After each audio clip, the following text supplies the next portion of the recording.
how to achieve mobile marketing personalization. And we have the wonderful Shannon Cook, who is the Director of New Channel Activation from Movable. So please welcome Shannon to the stage. Hi, everyone. How are we doing? That good? That's what I said. I had my other session right after lunch, and I think people were still having a little bit of the falafel sleepiness. I'm so happy to be here today. As Rich mentioned, my name is Shannon Cook. I'm the Director of New Channel Activation here at Movable Inc. I just surpassed my 7-year anniversary with Movable Inc. I started my tenure here on our client experience team, and for the last 3 years, I have managed our go-to-market strategy initiatives and rollout of the mobile channel, which is part of our studio product. My background is in client services across omni-channel, that's email, mobile, a little bit of print back in the day, as well as sales support and enablement. A little bit more about me, just to keep things fun and light. I know we're getting towards that afternoon slump. I've also been co-chair of our female identifying employee resource group, Movable Pink, very fitting for the suits that I like to pull out once a year.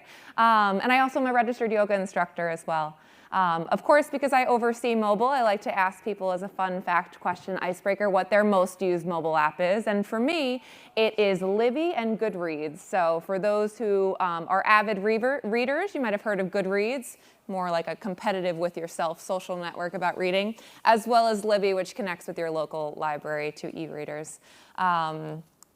Let's talk a little bit more about mobile. So I'm going to ask for a bit of audience participation today before we begin on learning about this path towards excellence. I would love to take the temperature of where we're at in the room, where we all feel we are on our mobile journey. So I'd like you to raise your hand if you are in category A and this is a safe space. You're not sending any mobile messaging at all. That's what I like to see. Okay, great. All right. Group B, raise your hand if you're sending something, but maybe it's not as personalized as you'd like to be. Promotional blast, yeah, okay. Listen, you're starting somewhere, right? So we'll talk a little bit about how you can get a bit more personalized today. Raise your hand if you have a level of personalization across maybe one messaging type, push or in-app or SMS. Maybe that personalization lives in a vacuum. Yeah. And that's a good place to be, right? Because then we have somewhere to build off of. And lastly, raise your hand if you have fully achieved and mastered one-to-one personalization at scale across channels. Okay, good, because if someone raised their hand, then they'd have to come up on stage and present with me. So wherever you are in your journey, at least we're starting somewhere. So today I'm going to walk you through wherever you're at, things that you can do to get you to that next level. So like at any journey, let's go ahead and start at the beginning. Truthfully, figuring out where to start can really feel the most daunting. Where do we begin? How do we begin? But at this stage, really what we're trying to do is just get the ball rolling, right? Just test, just try. It's better to do something than nothing at all. And we want to establish some quick wins that we can bring to market fast and ones that are going to start to show that significant return that we're looking for. My advice would be to laser in on some sort of engagement focus goal. So maybe that's driving app downloads. Maybe that's increasing the traffic to your app after you get that audience of those who have started to download. And maybe after you start spiking those sessions, we're increasing the length of time that customers are spending in your app. Once you figure out that goal, then you want to start identifying the messaging type within the mobile channel that's going to be best suited for this. If you want to drive app downloads, then I would of course suggest outside the app, right? You got to get the customer there first. Email and SMS is a very powerful way to do so. Once you get the customer downloaded, you really want to focus on that very short window of attribution where you are avoiding the customer uninstalling the app and keeping their attention on where that engagement is going to be. So push notifications is a very powerful strategy to get customers into the app. And then keeping them there with top-line engagement, that's all about smart in-app messaging. So one way to, of course, personalize is to use different types of data. But if we're just putting our foot on that footpath, we might not have a lot of data to go off of. Maybe we have data somewhere, but it's not fully connected to where we're executing our mobile messaging. So that's where contextual data can be really powerful to leverage that level of personalization without not needing to know too much, because Movable Link is a tool that can help you with that level of personalization. So what is contextual data? It's things like location, the weather at the location, time of day, all of which we can capture directly from the engagement with Movable Link content. And at this stage, we don't have to do a big integration project or burden our developers to help us out with that, because Movable Link is a tool that can help get that data for you. So I'm going to show you a little bit, some best practices on how we can bring contextual data into your messaging when you're at that first stage. So I love the idea of using weather, and of course SMS. I actually was just on stage with Attentive talking about SMS. SMS is one way that you can do this, but a lot of these use cases are translatable across push, in-app, and SMS, and of course email, because that's where all of us are starting to try and learn what are these best practices to do. But I love the concept of using weather, especially for retail or travel brands, to surface products or surface offers that are going to be most relevant to that customer at their location with their weather. For example, this retailer was utilizing real-time weather forecasts to promote warm winter items since the forecast was showing cold weather. But if I opened up this SMS or this mobile messaging type on a hot summer day, the SMS would show sunglasses, swimwear, shorts. And we can use this with IP geolocation, or when we start talking about consumer data, maybe you have that region or that code that you can pass over to us, and we can layer that onto. Mobile apps work so well. So we're moving out of SMS, and now we're inside the app messaging. They work so well because they lean into the instant, urgent gratification culture that our consumers have today. Layering in this level of time sensitivity, which is another way to use contextual data, supports how well urgency works across mobile messaging, especially if we're thinking about limited time offers, limited time sales. So using a countdown timer inside an in-app message not only brings the sale top of mind, but also helps with the conversion process. Customers that I've worked with within in-app messaging and time-sensitive content have seen upwards of 50% lift in conversions when using something like this. And while you might not think about this as personalization, it certainly is, because when you work with inside the app, all of Movable Link content is real time. So no matter when I open this up, whether it's during the sale or after the sale, I'm going to receive a message that's going to be most relevant for me, depending on my context. And even in push notifications, we can use time-sensitive content to automate the build, saving you time in the production process, which I'm sure we would all want to focus on, especially in these new channels where we're trying to earn and show off how we're focusing in on this mobile messaging in this new space. Take a triggered or lifecycle message, a message that is sent out based on consumer behavior, not a specific time on the calendar.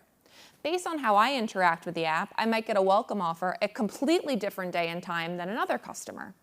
So the context of that message needs to speak one-to-one to both of our scenarios. And how do we do that? With time-sensitive content. So using geo-targeting here allows me to get the right message, pushing me to a medium coffee, versus if I am opening this up a little bit later, receiving the push notification at night, maybe I'll get a cocktail offer instead. So now we know that we can do personalization without all of this data connection. But when we want to continue down this path, build off the work that we've already done, that's when we can start saying, okay, we've got some wins here. We know personalization works. We know mobile messaging is important. So let's start to connect things together. Customer data expands off of contextual data because now it's more personal to the unique customer themselves.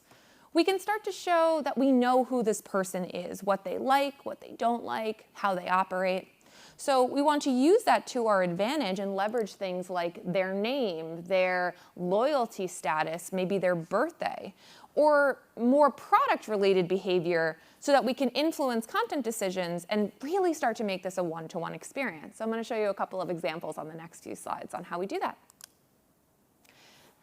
Here's a nice in-app messaging example of how the first phase that I talked about with contextual and the next phase of consumer blend together. And the goal of this use case is to increase in-app shopping by pairing contextual location and consumer-driven purchase history together.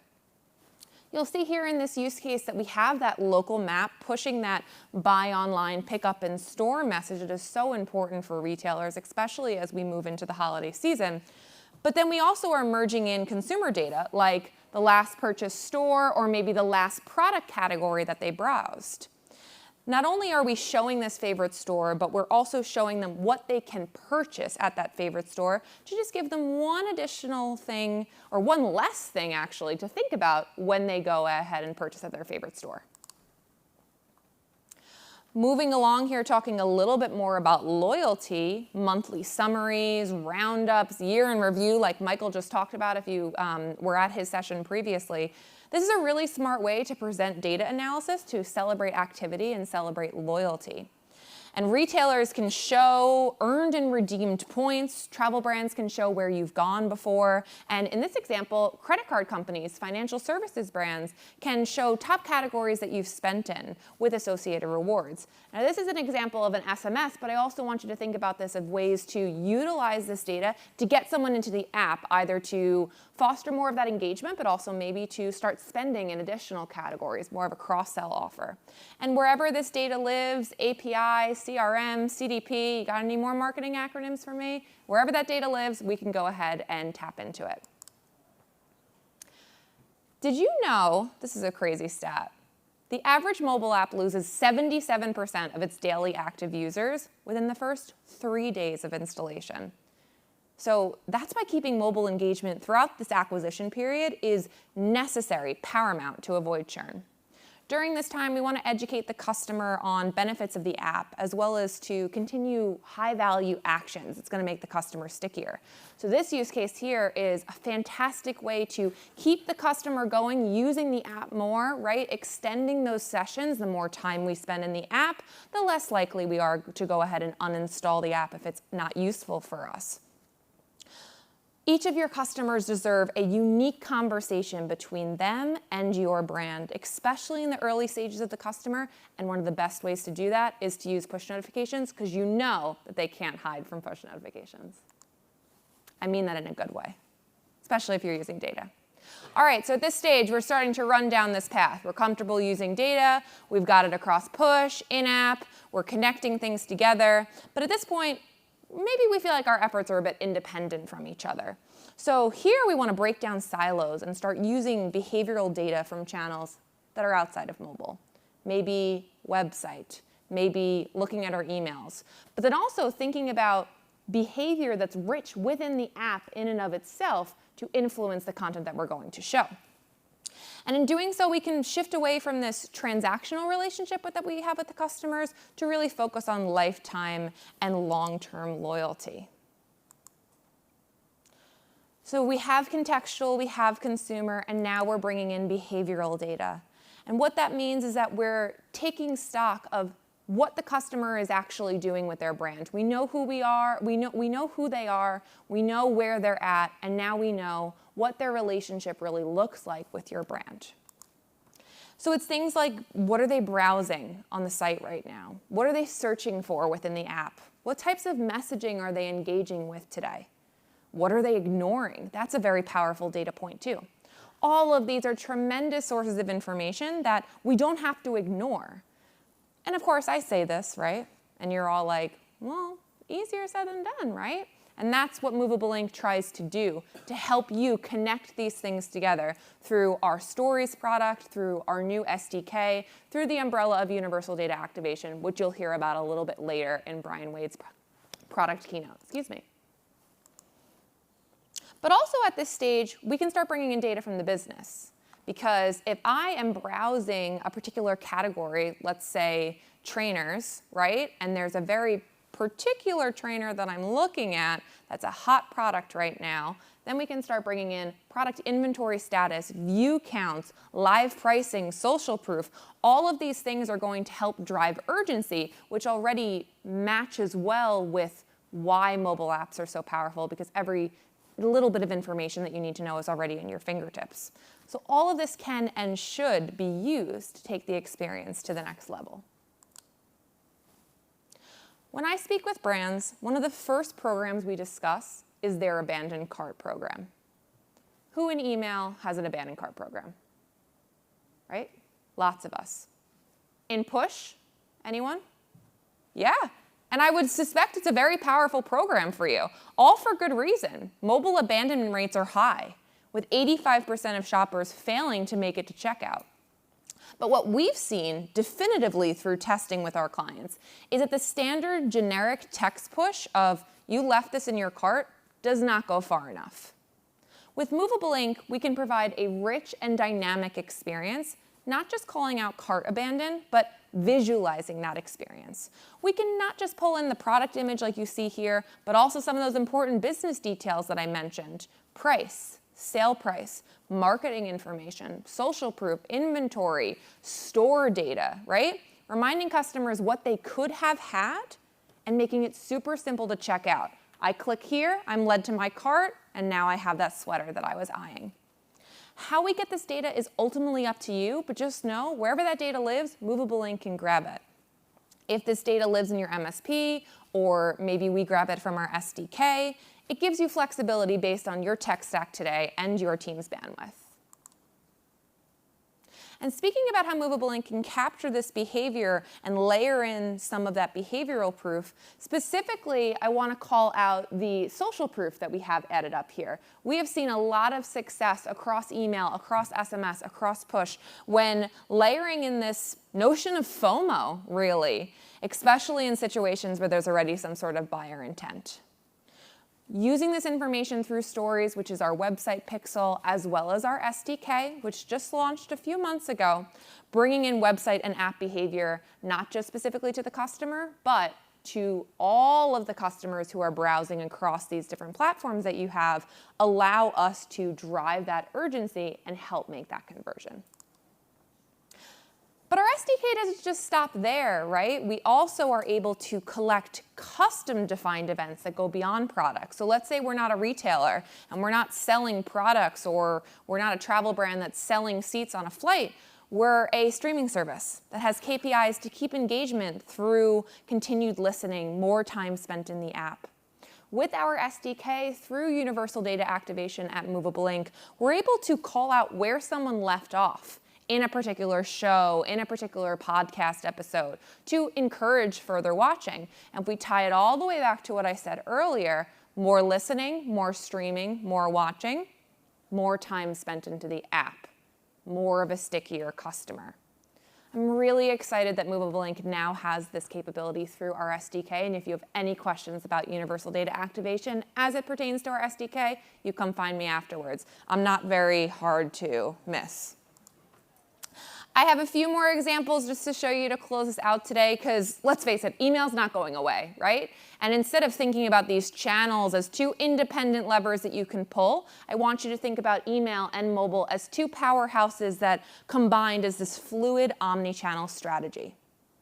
Zero-party data is necessary, especially in the last couple of years as new iOS and other privacy regulations have been passed around mobile marketing. So because of it, it's sometimes difficult to collect, but that's why Movable Ink has really made progressive profiling, polling, and then utilizing that data later on part of our strategy that we talk about with brands. What I love about this is that we're starting off in an email, so asking someone in a welcome series, what's your style, or what are you looking to shop for? And then based on what they choose, sporty, bohemian, trendy, we're going to resurface something in a push notification based on what they voted on in the email. So now these two channels are speaking together rather than just living in two siloed profiles. Because at the end of the day, we as consumers, we're looking on email, we're also looking on our phones. We deserve to hear the same type of personalization and see the same type of personalization across those channels. The last example I'll leave you with is one more representation of our Stories and SDK through bringing in data that your customer is browsing on the app into an email campaign. So again, we're all on our phones. Maybe we're, sitting on the train, we're stuck, we're browsing our favorite brand. And then once we get to the office, we open up our email and we receive an email that has a banner with what we just browsed. The art of the possible here might sound a little too improbable, but again, because Movable Ink is this one cohesive cross-channel platform, we're able to connect all of your data together to ensure your channels are speaking in harmony with each other. I've covered a lot in the last 20 minutes, so let me sum it up by saying this. Just go ahead and get started. Wherever you are on this path, it's better than doing nothing, right? The journey of 1,000 miles starts with one single step.